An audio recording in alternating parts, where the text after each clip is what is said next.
Ma première équipe de France, enfin vraie équipe de France, les Jeux Olympiques de la jeunesse européenne. J'ai fini championne du monde junior en 2016, championne d'Europe espoir en 2018. J'ai été sélectionnée aux Jeux à Tokyo en 2020-2021. Mettre en place ce qu'il faut pour arriver à ses rêves. Les gens ne voient pas ce qui se passe derrière et c'est ça qui compte le plus en fait. Il y aura des très bas aussi, mais ça c'est sûr.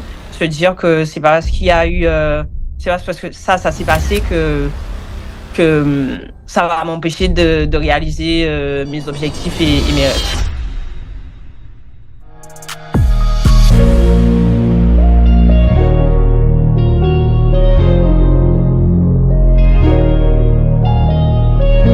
Hello l'équipe, comment ça va? C'est JN Crétinois. On se retrouve et tout pour le petit concept podcast interview Road to the Drip. On est aujourd'hui avec Yanis David qui est une athlète en équipe de France, triple sauteuse qui s'entraîne aux États-Unis. Est-ce que Yanis, tu peux te présenter? Quoi, c'est pas vrai? Oui, c'est le cas. D'accord. De la longueur, Jean-Noël, de la longueur.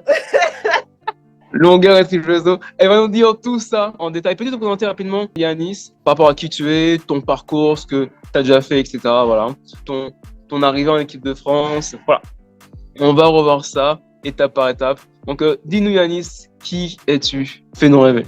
Je m'appelle Yanis David, je suis originaire de la Guadeloupe. J'ai commencé l'athlète à l'âge de 6 ans, donc ça va faire 20 ans du coup que je suis dans le sport maintenant. Wow. Je suis allée aux États-Unis pour continuer mon double projet à l'âge de 18 ans après mon bac. Et depuis 2016, je suis basée aux États-Unis, je m'entraîne là-bas.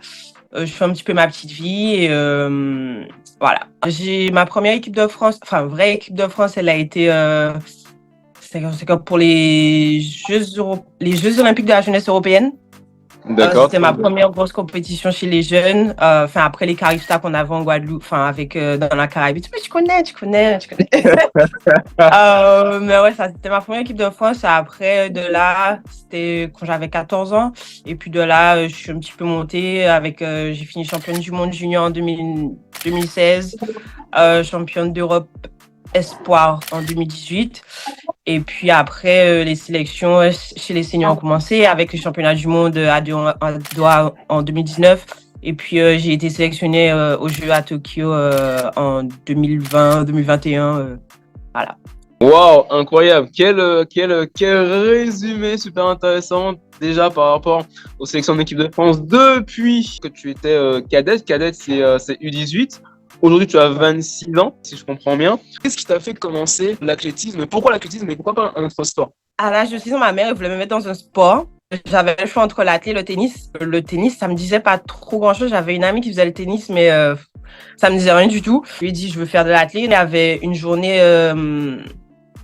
à Bimao. C'était le club de l'USBM. C'est là où j'ai commencé, du coup. Ils avaient juste une journée, une après-midi porte ouverte. Venez, vous essayez et tout. Et du coup, j'ai essayé.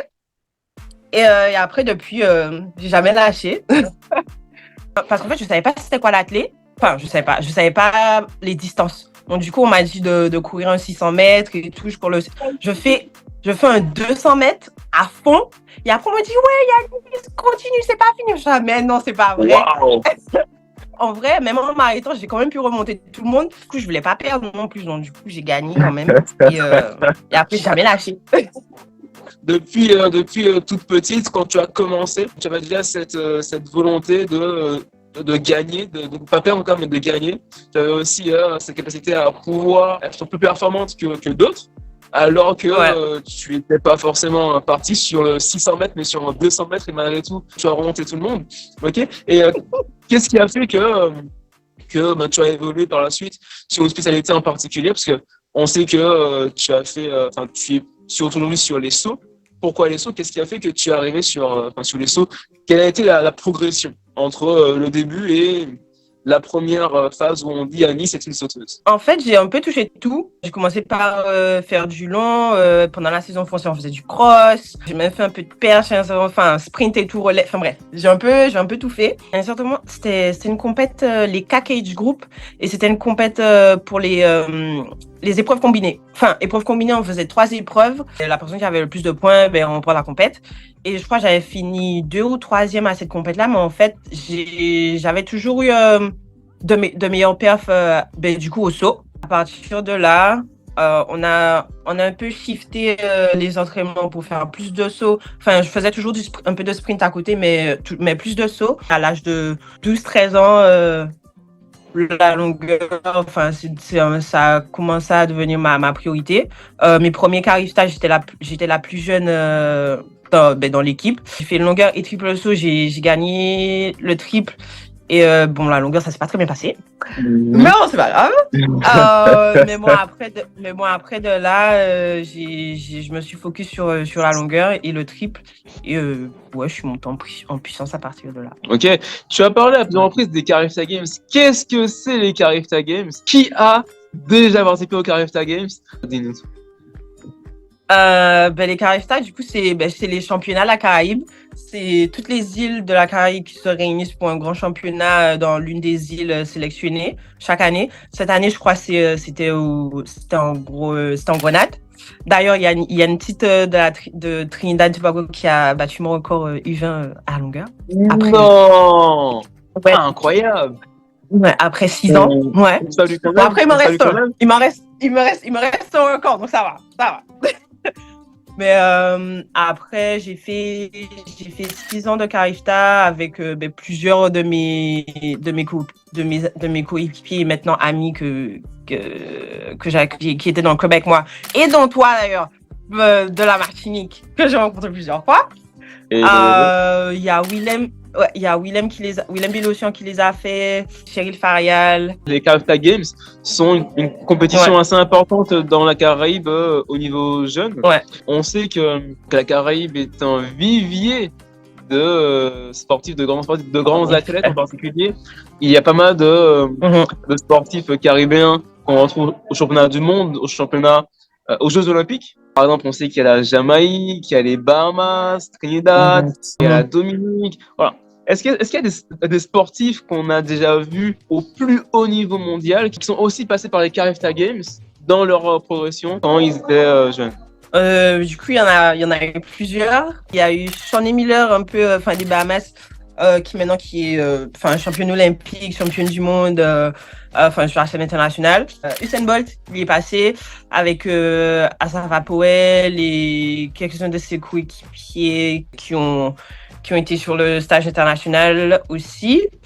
En gros, en fait, tu es en train de me dire que les Carifta Games, c'est une compétition vraiment non négligeable par laquelle passent vraiment tous les grands sportifs caribéens avant d'arriver en scène mondiale, donc Tio et autres compétitions, et que toi aussi, tu as eu l'occasion de faire et aussi de battre des records là-bas aux Carifta Games. C'est bien ça? Ouais. En fait, c'est vrai que j'ai la chance. Être de la Guadeloupe, c'est vraiment être positionné favorablement pour se confronter à d'autres athlètes caribéens qu'on verra ensuite sur le stage international. Et puis se confronter à eux, et puis les battre et faire des records, ça fait monter la confiance. Et tu te dis, si tu bats des athlètes caribéens qui bossent super dur pour faire leur vie et puis atterrir sur le stage international, aller au championnat du monde et tout, ça te met en confiance et tu te dis qu'en fait tu peux le faire. J'ai eu 4 records. Mes 2 premiers c'était en U17, mais bon la catégorie U17 elle n'existe plus maintenant, donc du coup mes records ils sont à jamais dans cette catégorie. Et puis en U20 j'ai toujours le record au triple. Et puis du coup mon record à la longueur il s'est fait battre il y a quelques semaines au Carifta. Ouais, malheureusement. Ok. Nice. Mais bon, c'est la vie. Comme j'aime bien dire ici, des flammes pour Yanis David, s'il vous plaît. Tu parles beaucoup de records depuis tout à l'heure. Quels sont tes records exactement, Yanis, par rapport déjà à tes records en jeune que tu as établis au Carifta Games et qui tiennent encore pour certains, et tes records actuels en longueur, mais aussi peut-être dans d'autres disciplines? Du coup, mon ancien record au Carifta U20, il était à 6,50. Non, pardon, 6,48 m. Et puis mon record actuel, il est à 6,84 m. Et puis au triple saut, mon record, il est à 13,52 m. 13,52 m et Mhm. mon record actuel au triple, il est à 14,35 m. 14,35 m. Waouh, ok. Mhm. À quoi ça correspond ces différentes performances que tu as réalisées par rapport aux Jeux Olympiques de Paris 2024 qui a lieu dans quelques mois? Ça correspond à quoi? Est-ce qu'avec ces records-là, tu serais déjà qualifié au JO? Pour les JO à Tokyo, oui. Pour les JO à Paris, pas encore. Les minima pour la longueur, ils sont à 6,85 m. Donc, un petit centimètre. Et au triple saut, en vrai, je sais pas du tout. Je me suis pas trop attardée sur ces minima parce que du coup, je sais que je ferai pas, je me concentrerai pas sur le triple. Mais c'est soit 14,35 m aussi ou 14,45 m. D'accord. Donc, en gros, tu es plus focalisé sur le saut en longueur, mais dans Ouais. tous les cas, si on prend tes records actuels, tu serais qualifiable. Tu as un potentiel déjà, enfin, tu aurais un potentiel à te qualifier sur les deux épreuves, saut Ouais. en longueur et triple saut. Ok, incroyable. Enfin, qu'est-ce qui a fait que aujourd'hui tu as progressé au saut en longueur par rapport à d'autres adversaires? Parce que on sait qu'il y a beaucoup de concurrentes qui veulent arriver au plus haut niveau. Qu'est-ce qui pour toi a fait la différence par rapport à d'autres? Je pense que du coup mon départ aux États-Unis, il a un petit peu fait la différence. C'est vrai que quand je suis partie, je savais pas trop du coup ce que ça allait donner, parce que c'est vrai que la plupart des athlètes qui partent, ils se blessent et puis ils reviennent, ils arrêtent l'athlète parce que du coup ça n'a pas fonctionné. Ça a été vraiment le tremplin, je pense, de ma carrière. J'ai évolué, que ce soit en technique, que ce soit ma propre personne. Du coup, je savais que c'était ce que je voulais faire, athlète, et puis aussi avoir mon diplôme à côté. Mais c'est vrai que l'athlète, ça a toujours été mon numéro un. Il m'a fallu beaucoup de patience, un petit peu de changement et grandir, enfin en maturité aussi, comprendre que je serais pas toujours sur la plus haute marche et que même si des fois j'ai quelques échecs en chemin, du coup c'est pas ça qui me définit. Donc, il faut toujours que je continue et que je pousse. Et je pense que j'ai mes années aux États-Unis, 4 ans d'adversité, que ce soit au niveau de la langue, au niveau de l'adaptation et tout. Vraiment, pendant les 4 années que je suis partie, il y a eu une évolution. Et je pense que ça a fait la différence sur qui je suis maintenant et mes perfs. Waouh, je pense que là, il y a pas mal d'informations que tu as partagées. On va toutes les traiter. Voilà. Et si on n'a pas le temps, on fera une partie 2. Dans tous les cas, on va toutes les traiter. Dis-moi, du coup, Yanis, t'es parti aux États-Unis à quel âge? T'es parti où exactement? Dans quelle université? Je suis partie à l'âge de 18 ans. Je venais d'avoir 18 ans. Et je suis allée à Gainesville, à l'université de Floride. Ok. Il y a qui comme athlète qui s'entraîne là-bas ou qui s'est entraîné là-bas à Gainesville en Floride? Il y a le champion du monde et champion olympique Christian Taylor. Il y a aussi Will Clay, Marquis Dendy aussi qui va passer. Et puis il y a le record du monde, le recordman du monde, champion du monde, Grant Holloway qui s'entraîne, qui s'est entraîné, qui s'entraîne toujours ici. Ok, que tu connais très bien d'ailleurs. Ouais. Ok. Parce que j'ai vu un peu les stories et tout, ça. Vrai ou faux? Ouais. C'est l'un de mes meilleurs potes, donc voilà, on s'entend plutôt bien. Voilà, donc littéralement, il y a Elisabeth ici présente et l'une des meilleures potes de Grant Holloway, voilà, que l'on salue. Hi bro, how are you? Ça veut quoi en fait de s'entraîner Yanis David avec autant de champions autour de toi? S'entraîner avec des gens de si haut niveau, ça me donne envie. Je vois ce qu'ils font, je vois ce qu'ils font tous les jours, je vois ce qu'ils font en compète, et puis ça me donne envie du coup de me pousser encore plus pour que j'arrive au même niveau qu'eux ou bien plus. Donc ici à Gainesville, on a plusieurs, on a un petit groupe professionnel. Donc du coup, on a un petit groupe du coup de personnes d'autres athlètes qui s'entraînent comme moi et qui visent le plus haut niveau. La plupart d'entre nous sont déjà allés aux Jeux Olympiques, aux Championnats du Monde et ont déjà fait des médailles. On a aussi Anna Hall. Elle a fait deuxième au Championnat du Monde à l'EPTA l'année dernière. Elle est pas du coup? Ouais, Donc ouais, ça te ouais. parle? Et ouais, donc du coup, ça donne envie. Il y a plusieurs personnes comme ça autour de nous et puis ça nous amène à nous dépasser tous les jours quand on va à l'entraînement parce que du coup, on s'entraîne ensemble, on est dans le même groupe et puis c'est l'environnement de, comment dire, enfin, un environnement qui nous pousse à réussir, en Bien gros. sûr. Qui nous pousse à ne pas, quand on voit d'autres personnes courir et qu'on est à terre, genre super fatigué, et tout, on se dit, ouais, enfin, on veut être comme ça, on veut réussir, donc on se relève et on continue. Voilà. Et Bien il y sûr. en a pas un, il y en a pas un qui se laisse derrière. On est tous ensemble. Quand on a un entraînement, on est tous ensemble. C'est pas un pour chacun pour soi. C'est vraiment un groupe et ouais, on s'entraîne ensemble. Même dans des Incroyable. disciplines différentes. Incroyable, incroyable. Donc en fait, il y a vraiment un esprit d'équipe. En fait, l'athlétisme, c'est un sport vraiment individuel, mais Mhm. qui s'opère, on va dire, en équipe. On n'est jamais Ouais. seul. Il y a justement les athlètes, mais aussi il y a des coachs. Est-ce que ton coach ou tes coachs, parce que tu as eu plusieurs coachs entre avant les États-Unis et après les Mhm. États-Unis, enfin, aux Mhm. US, actuellement, tu as eu plusieurs coachs ou pas? Mon coach en Guadeloupe nous a quand même un petit peu préparé, enfin, il nous a entraîné un petit peu à la manière américaine. Donc, du coup, Ok, quand je suis arrivée, j'étais pas trop dépaysée dans un sens. J'ai pu, l'adaptation niveau entraînement, elle s'est plutôt bien passée. Après, j'ai eu mon coach aux États-Unis en parallèle avec le head coach parce que du coup, mon coach était un coach assistant. Parce qu'ils ont un groupe de coach, il y a le head coach, coach assistant, enfin plusieurs coachs assistants sur les différentes disciplines. Et du coup, je faisais un peu de sprint avec le head coach, le plus gros, le spécifique avec mon coach actuel, coach Nick Peterson. Et puis quand je vais en France, du coup, je m'entraîne avec Joris Bassola. Donc tout ça, d'accord. Coach Peterson et Joris sont un petit peu en parallèle.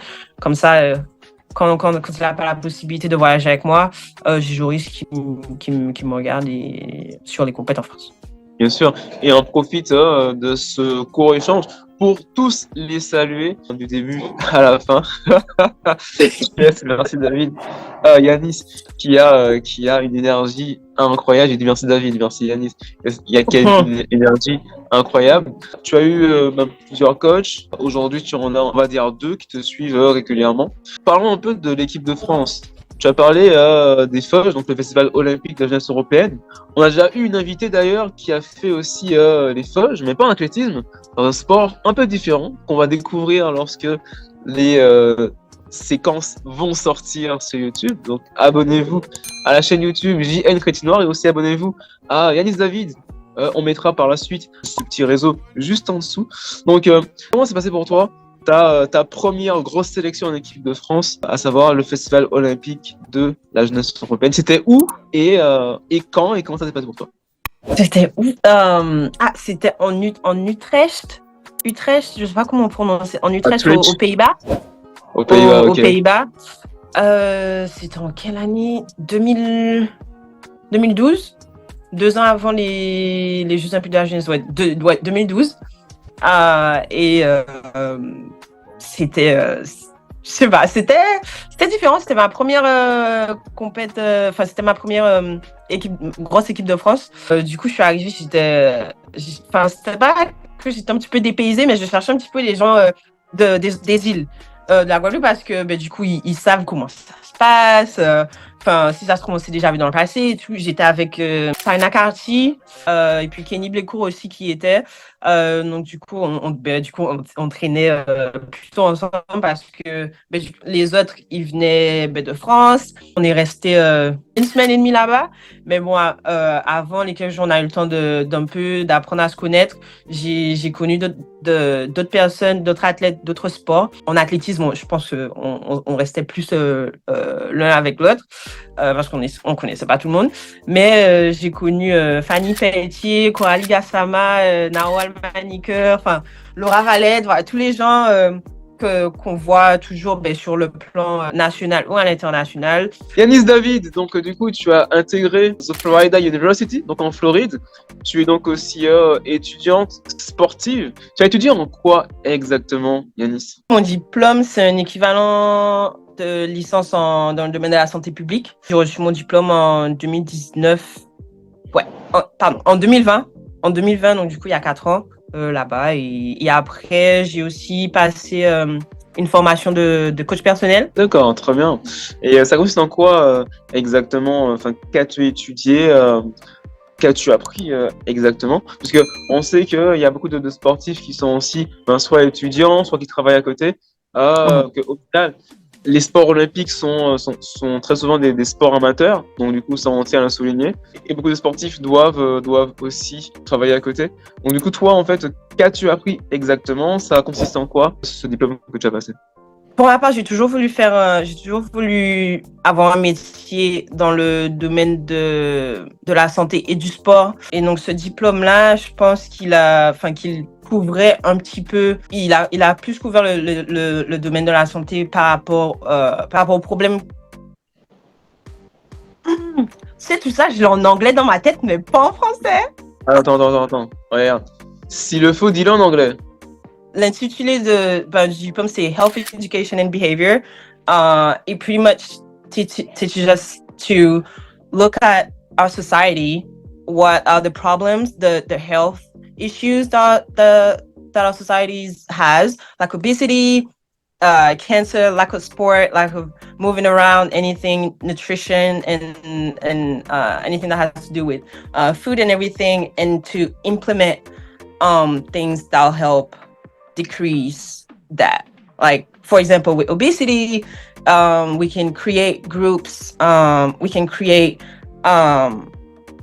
events in our community, in our like house complex or anything like that, that'll help people move around more. Yeah, I understand. Yeah. It's really interesting. On va continuer en français, s'il le faut. On va aussi mettre des sous-titres et tout pour que tout le monde puisse suivre un peu ce que tu as partagé. C'est super intéressant. On va du coup justement enchaîner. On sait que tu as une qualification qui a son importance à la fois aux États-Unis, mais aussi qui peut avoir des équivalents a priori dans d'autres États, dans d'autres pays, comme la France par exemple. Ok. Est-ce que Yanis, tu reviens souvent en France? Pour l'instant, je reviens en France que pour les compètes et plus, c'est pour la saison en salle et la saison estivale. Après, la plupart du temps, je suis ici et je m'entraîne. Enfin, je suis ici aux États-Unis et je m'entraîne. Quel a été ton meilleur souvenir en compétition, Yanis? En équipe de France? Mon meilleur souvenir en équipe de France, ça a été quand j'ai remporté les Jeux Olympiques de la jeunesse en 2014 au triple. Je crois que c'était ma deuxième médaille au niveau international, mais c'était dans un plus haut, dans une plus grosse compétition. Enfin, c'était les mini Jeux Olympiques. C'était les mini Jeux Olympiques et puis il y avait tout le monde. Il y avait même des athlètes du coup de la Caraïbe que j'avais vu la même année au Carifta. Et je pense, c'était mon meilleur souvenir. Ouais. Dernier saut. Wow. Ok. On ne doute pas. Une seconde. Et qu'est-ce que ça fait en fait pour toi de pouvoir porter le maillot d'équipe de France? Est-ce que pour toi tu te sens particulièrement fier de représenter la France? Qu'est-ce qui se passe à ce moment-là quand tu portes ce maillot, c'est écrit France dessus? C'est une fierté parce que du coup, en portant le maillot de la France, je représente aussi la Guadeloupe. Parce que du coup, c'est là que j'ai commencé l'athlé, c'est là qu'on m'a formé et c'est grâce à ça que je suis arrivé à porter le maillot de l'équipe de France sur moi. Donc, c'est vrai que c'est une fierté de représenter la France et le peuple guadeloupéen, et les valeurs qu'on m'a apprises en Guadeloupe au haut niveau. Nice, impeccable. Et par rapport à cette saison 2024, comment ça se passe? Parce que là, on est en train d'arriver à la période estivale. Il me semble que tu as une compétition très bientôt. Peux-tu nous en dire un peu plus? J'ai une compète demain. Demain à 14h, je fais ma rentrée à la longueur. C'est vrai que ce début d'année, il a été un petit peu compliqué. Je me suis fait une petite lésion musculaire à l'ischio à ma deuxième compète en salle. Donc, j'ai pas pu faire les championnats de France ou bien de me qualifier pour les championnats du monde en salle. Mais j'ai pris le temps de soigner tout ça, de faire la rééducation, tout ce que j'ai à faire pour reprendre demain à ma première compète depuis.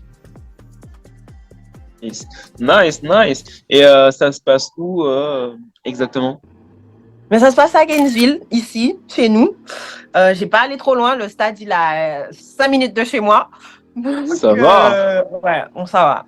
Mais voilà, c'est tout près. Et puis, normalement, il est censé faire beau. Aujourd'hui, le temps, il est pas. Je pense qu'il va pleuvoir aujourd'hui, mais demain, normalement, c'est good. Ok. Et comment tu envisages, toi, les JO de Paris 2024, les performances à réaliser? Comment tu te sens là actuellement par rapport à ces performances? C'est vrai. En regardant pas mon palmarès, mais mes deux dernières années, parce que, c'est vrai que je me suis blessée l'année dernière, j'ai pas pu faire de compète, et puis cette année encore, je me suis blessée encore, donc on pourrait dire que je suis un peu dans une mentalité où,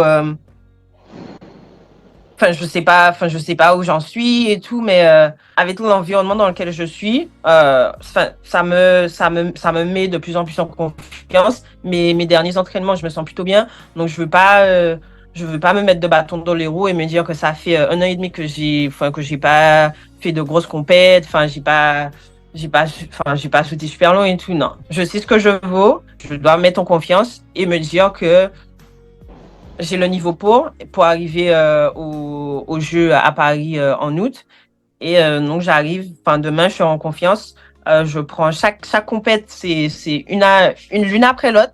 Donc, je me focus sur celle de demain et après, on verra. Mais pour l'instant, l'objectif, c'est vraiment mettre en place ce que j'ai travaillé les dernières semaines avec mon coach.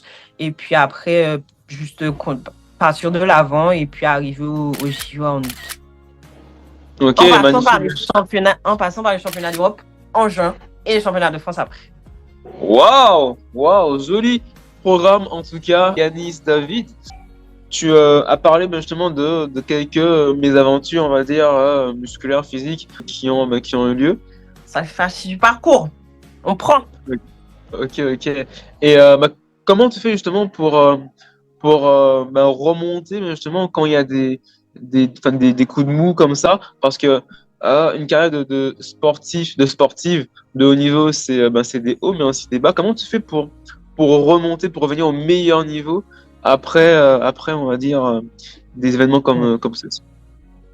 Je pense que il faut s'entourer de personnes qui, qui savent ce que tu veux faire, en fait, qui connaissent tes objectifs et qui savent de quoi tu es capable.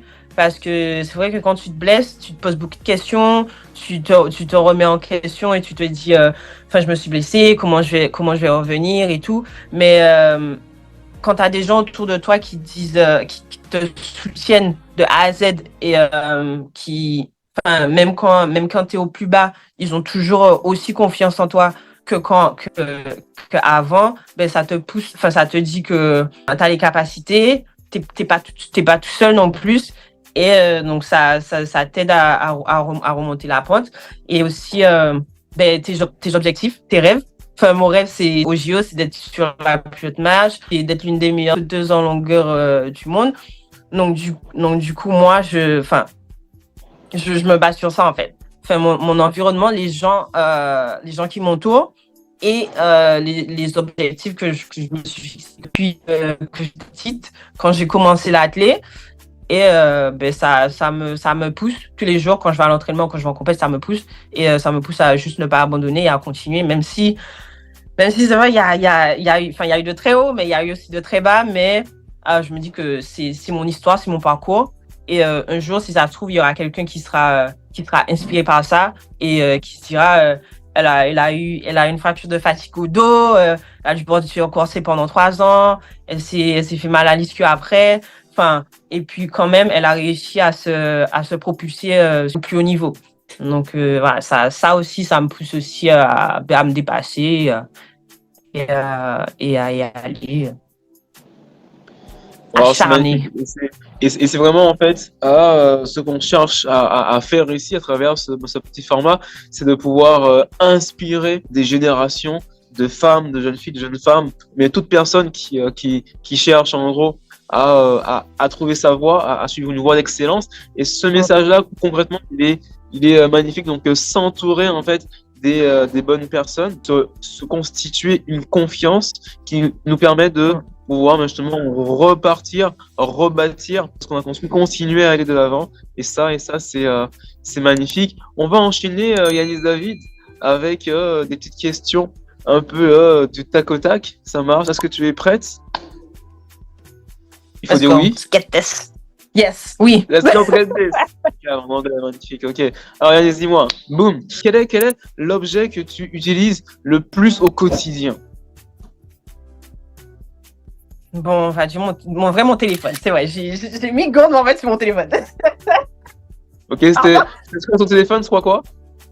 Soit mon téléphone, soit ma gourde. Ma gourde d'eau là, que j'ai même pas avec moi, là, juste à côté. D'accord. Non, ma gourde. Ok, très bien. On partira du coup sous la gourde, hein? Dis-moi, c'est quelle gourde? C'est une Peux-tu gourde présenter- Iron Flask. Et puis, j'ai eu quelqu'un qui m'a fait un petit autocollant dessus, qui m'a mis mon prénom dessus. Ça dit Anis. D'accord, très bien. Ok, et pour toi, ça représente quoi pour toi, la gourde, cette gourde, Yanis? L'hydratation. Il faut que je m'hydrate tous les jours. Parce que si je ne m'hydrate pas, mon corps il va pas bien fonctionner. En gros, l'hydratation, c'est important pour les athlètes. Ça prévient. Ça prévient les crampes, les débuts de blessures et tout. Je l'ai tout le temps avec moi. Partout où je vais, dans l'avion, ouais, partout. Parce que c'est important. Nice, très très vrai. D'ailleurs, il y a beaucoup de sportifs, de sportives, mais de gens en général qui ne s'hydratent pas suffisamment dans une journée. Et mais justement, quand on est sportif, on se rend compte effectivement que s'hydrater, c'est quelque chose d'hyper important. Ouais. Donc, merci Yanis de nous partager ce beau message par rapport à ton objet préféré, qui est ta gourde. Enfin, préféré. Préféré, on va dire essentiel. Essentiel. Exact. Essentiel. À part le téléphone, numéro 2. Bon, comme tu insistes, dis-moi Yanis, en quoi ton téléphone est quelque chose aussi d'essentiel pour toi dans tes journées? Une communication, vu que je suis aux États-Unis, ma mère elle est en Guadeloupe, mon frère il est en France. On est un petit peu partout. C'est l'objet essentiel pour communiquer avec sa famille, n'importe quand. Tous les matins, je vois une petite photo à maman, elle est contente, tranquille. Et puis aussi, communiquer avec mes amis. Mon coach, du coup, qui envoie les séances, qui envoie les séances. Et puis les différentes applications qui me permettent de rester in touch avec ce qui se passe dans le monde. Twitter, Insta. Il y a quoi d'autre? Twitter, Insta, Facebook, TikTok. Ouais, voilà. Ok, alors tu as dit Twitter, on va dire x.com. Oui, parce qu'a priori, ça a été rebrandé en X. Donc, merci Elon Musk. Big shout out to Elon Musk, normalement. Quel serait ton top 5 des applications sur ton téléphone? Twitter, Insta.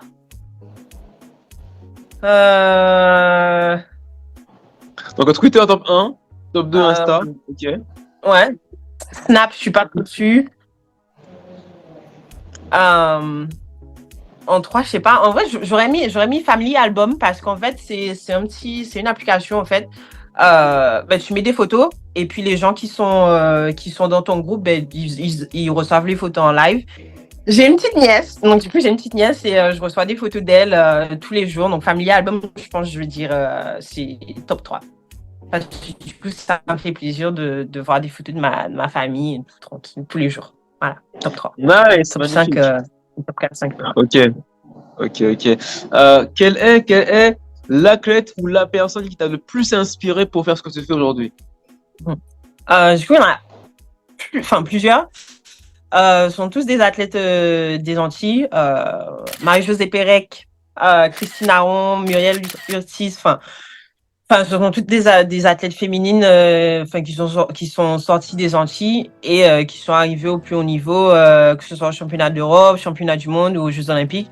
Et je crois la première compète que j'ai vue à la télé, je crois que c'était des championnats d'Europe.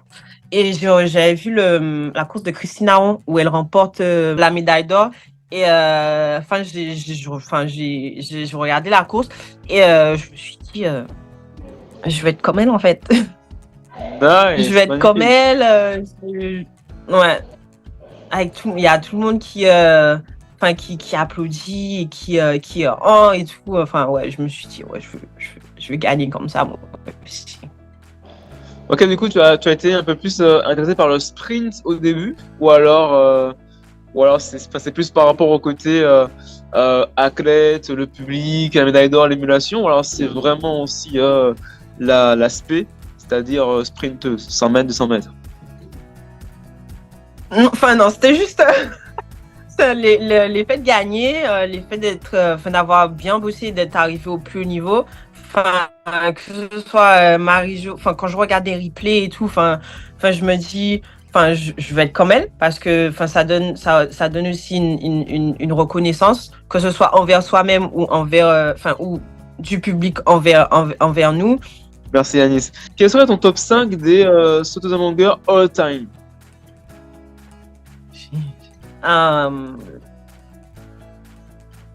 Top 5 all time.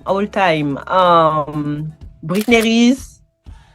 En 5 ou en 1? Une qui est un peu plus récente.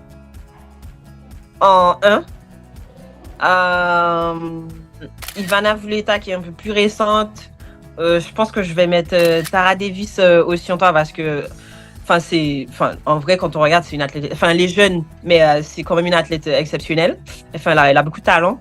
Eunice Barber en 4 et en 5.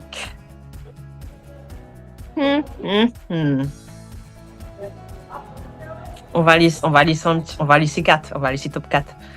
Top 4. C'est un petit battle entre Tiana Bartoletta et pardon. D'accord, très bien. Bartoletta et Milambo. Donc je sais pas, faut voir.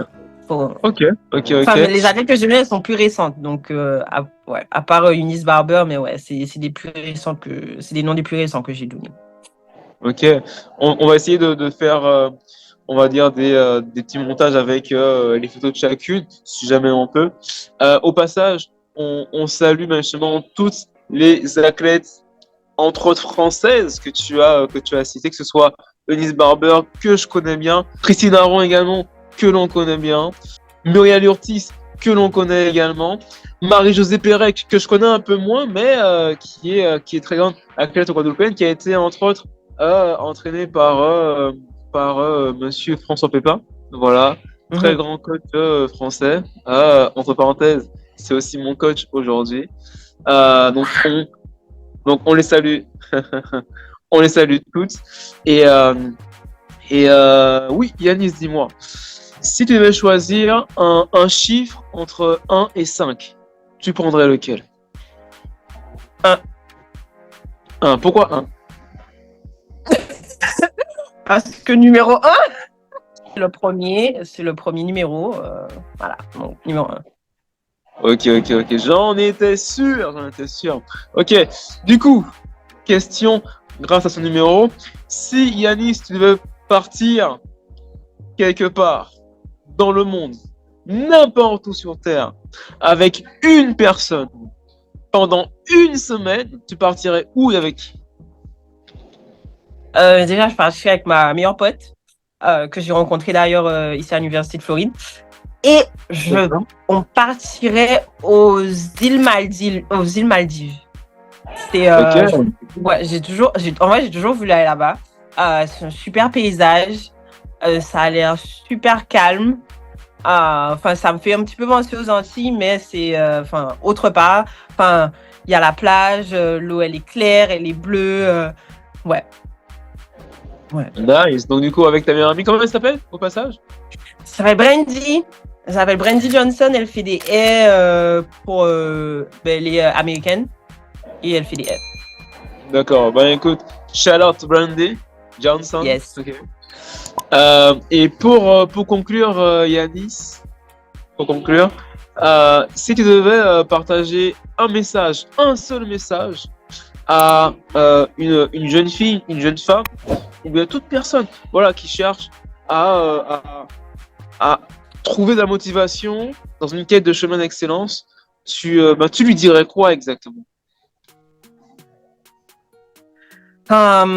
De croire en ses rêves, de juste de faire en sorte de mettre en place ce qu'il faut pour arriver à ses rêves, que ce soit, enfin, les petits détails, les petits détails, ils comptent. C'est la plupart du temps, quand on nous regarde au JO ou au championnat du monde, ils voient nos perfs et ce qu'on fait, mais ils voient pas ce qui se passe. Les gens ne voient pas ce qui se passe derrière, et c'est ça qui compte le plus en fait.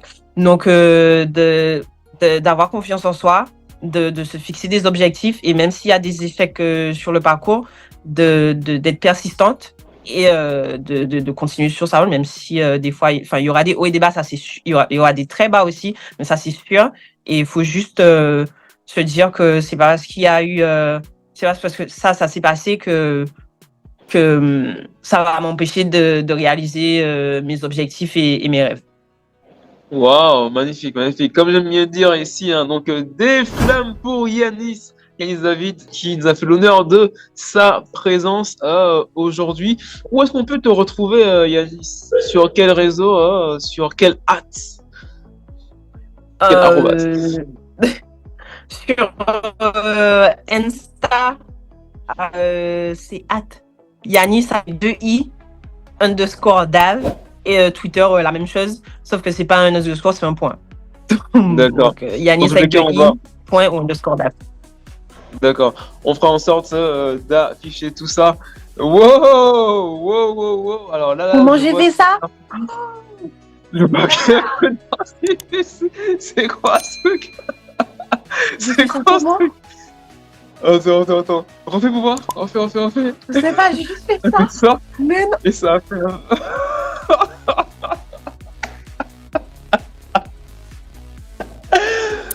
incroyable. Alors, du début à la fin, Yanis, tu as réussi à faire en sorte qu'il y ait que des fous rires sur cette interview. Je pense qu'on aura des montages à faire, mais on va garder aussi beaucoup de rush, puisque oui, tu l'as mérité, on va garder des parties où tu es très spontané, hein, on va dire ça comme ça. En tout cas, merci à vous pour votre attention. Voilà, abonnez-vous à la chaîne YouTube JN Crétinois. On enchaîne sur des interviews de sportifs, de sportives en équipe de France qui sont déjà en phase de qualification olympique, qui ont été en équipe de France, qui sont là pour vous inspirer. Abonnez-vous également à Yanis et aussi à tous nos invités. Comme ça, on se dit à très vite. C'était JN pour vous servir. Tout pour le drip. Peace.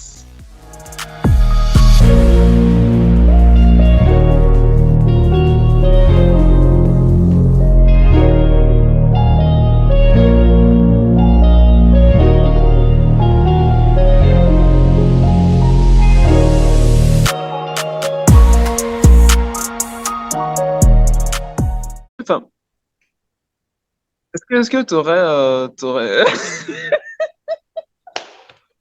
Recording in progress. Yes, I heard it. Anyways.